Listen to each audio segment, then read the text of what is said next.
ఉన్నా సరే అదో పెద్ద షాకే. ఎందుకని ఎంత చేసినా ఇంతే కనబడుతుంది.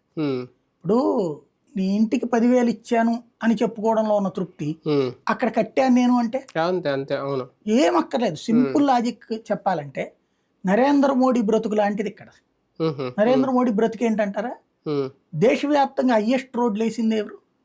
గుజరాత్ లోను మీద హైవేలు మనకే కనబడుతున్నాయి కదా, మరి ఓటేస్తున్నాం అతనికి.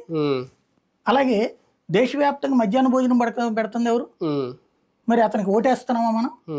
ఇవాళ దేశవ్యాప్తంగా సర్వశిక్ష అభియాన్ కింద స్కూళ్ళకి నిధులిస్తుంది ఎవరు? మరి అతనికి ఓటేస్తున్నాం మనం. 5 కిలోల బియ్యం ఫ్రీగా ఇస్తుంది ఎవరు? ఓటేస్తున్నాం మనం. 6,000 రూపాయలు రైతుకి డబ్బులు ఇస్తుంది ఎవరు? ఓటేస్తున్నాం మనం.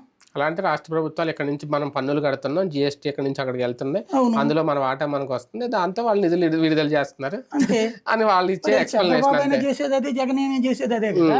జనం పన్నులు కట్టకుండా వాళ్ళ జేబులోంచి ఏమైనా తెచ్చిస్తారండి? ఆయన హెరిటేజ్ ఆస్తిని మన రాష్ట్రానికి ఇవ్వదు, అన్ని రాష్ట్రాలకి ఇస్తారు. అదే అంటున్నా నేను అనేది. అదే మొక్క ఇక్కడ కూడా వీళ్ళకి కూడా వర్తిస్తుంది కదా. వీళ్ళు మనకు ఒక్కడికే జరగదు, అందరికి గెలిపి చేస్తారు. మరి అప్పుడు ఎట్లాగంటాం? అది ఒక పదం, ఒక ఊత పదం. మనం ఒక పాయింట్ లో నుంచి పక్కకి తీసుకెళ్ళడం తప్పించేముండదు. స్థానిక సంస్థల ఎన్నికల ముందు ఈ అంశం బాగా ప్రభావితం చేసింది. అందుకే 3 ప్రాంతాల అభివృద్ధి చేస్తాం మేము